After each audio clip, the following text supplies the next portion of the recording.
Thank you very much, everybody. My name is Helen, and I am a leak. But more on leaks later. I'm talking to you today about women in STEM. It's a big, complex problem, and we've been talking about it for over 100 years, and we don't really seem to be getting anywhere. Women in STEM is just a shorthand for how we encourage girls and women to study and then work in the science, technology, engineering, and maths subjects. But the thing is, if we keep doing the same old thing in the same old ways, we're only ever going to get the same old results, which is not enough women in STEM. So I'm going to disrupt some of the words and some of the stories I hear regularly and see if we can come up with something a little bit different. Our words have power. They can lift us up and they can break us down. They can hurt and they can heal. They can make us feel part of a community or make us feel completely excluded. We've only got to look at the state of our media, social media, and politics to see all that happening. But words are amazing things because they're a power that each and every one of us can have. We can choose what words we use or not. We can choose if we communicate or not.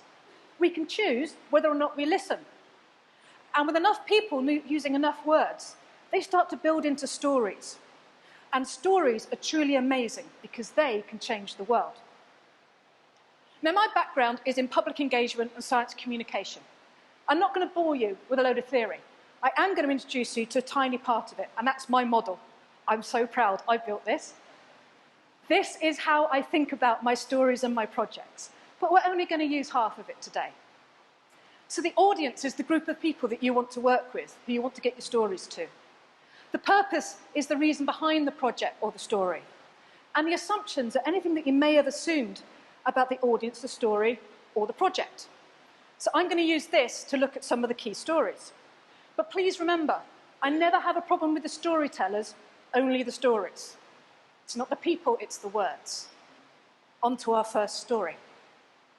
How do we get more women in STEM? I hear this a lot. The last time I heard it, I was sat in this big glitzy Women in STEM launch event. It's really rather nice. And one thing that struck me is if you want to get girls into STEM, they're not even in the room. We need to ask them. And the audience that they had in that room were people like me. It's been a long time since I've been in school. And yes, you can ask your audience, but you can also ask them by proxy if you need to. So you could talk to teachers, but they're busy people, and they can only give you part of the picture because they don't have the lived experience. So an assumption that's been made here is that the people in front of you are the people that need to hear that story. And that's not always the case. So my key point on this one is go and ask your audience, because usually they really appreciate that someone's thought to do that. Schools should be doing this. I heard this at exactly the same event, and I had to stand up in that workshop and said, actually, I don't think it's just to do with schools. And I had a load of teachers in the background silently cheering me on. We know that schools have got a massive part to play in this.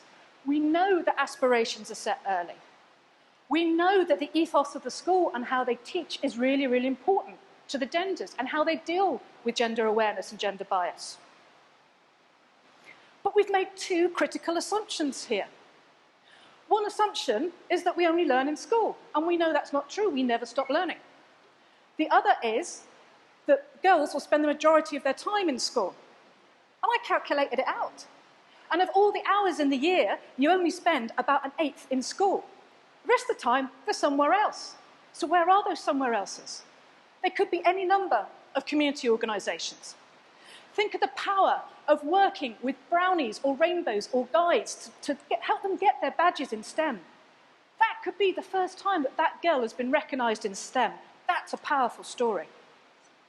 What about the opportunity to link up between St John and the life sciences? There could be a massive opportunity there.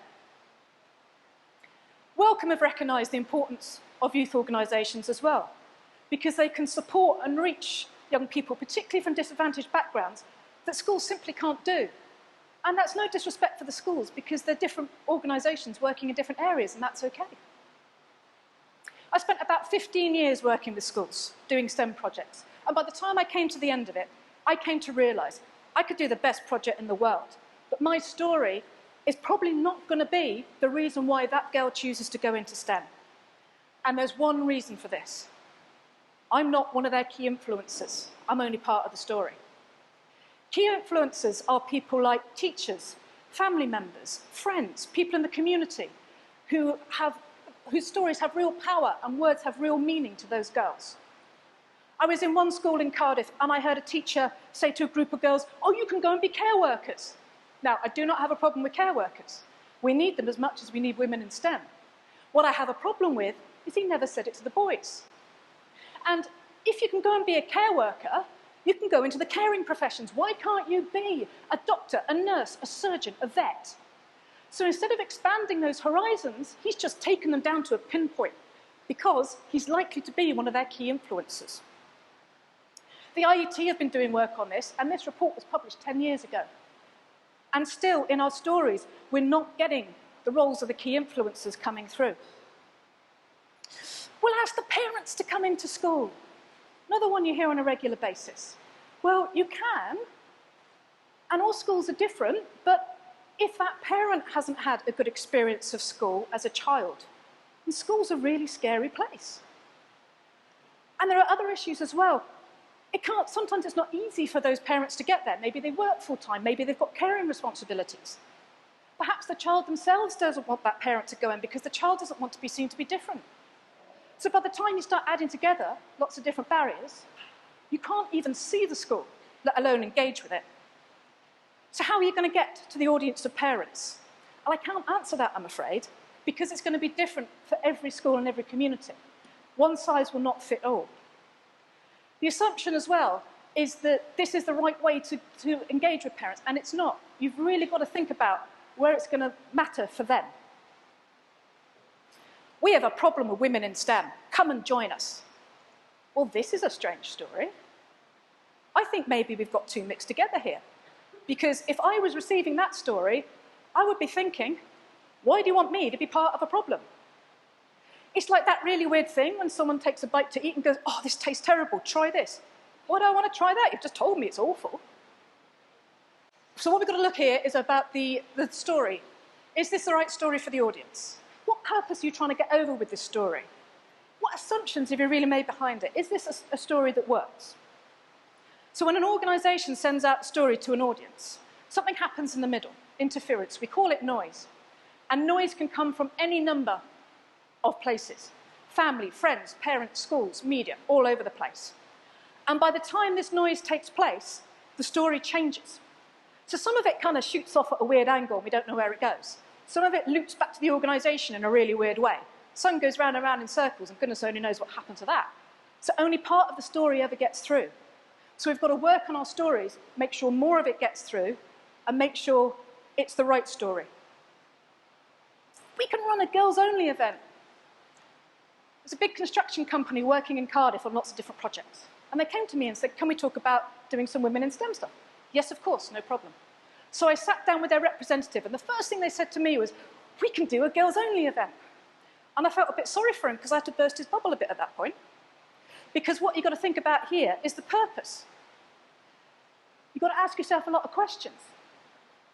What am I truly putting across about this sector in STEM?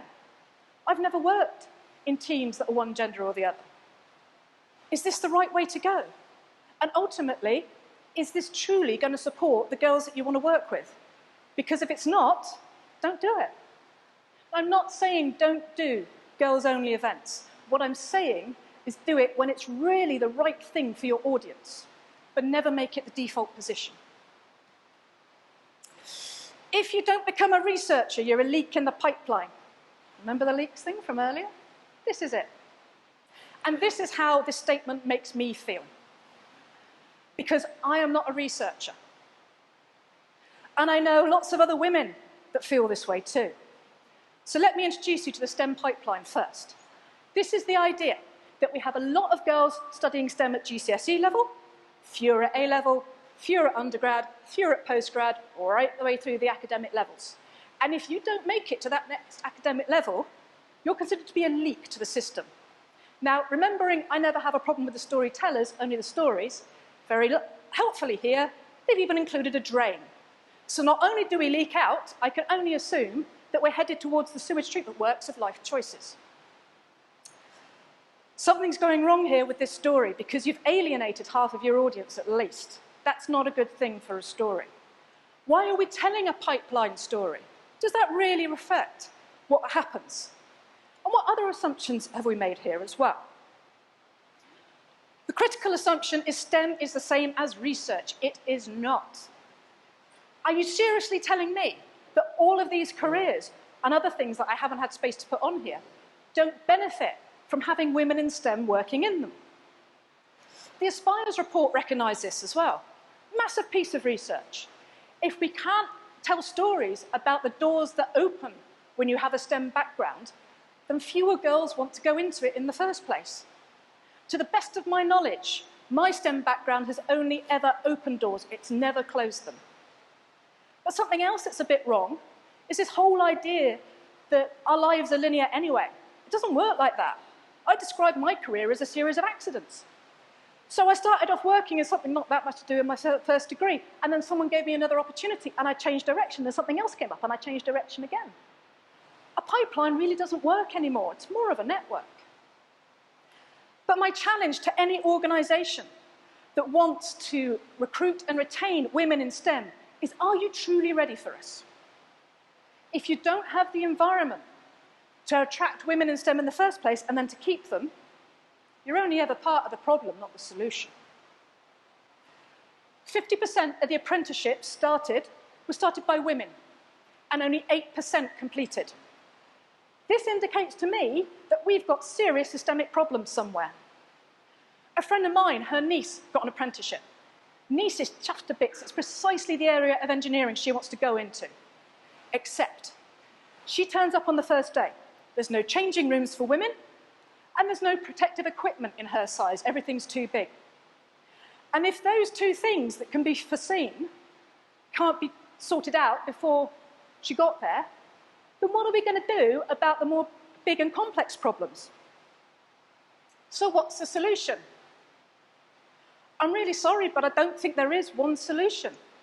And the reason for that is we're actually dealing with a load of individuals. Even though we talk about women in STEM, they're all different.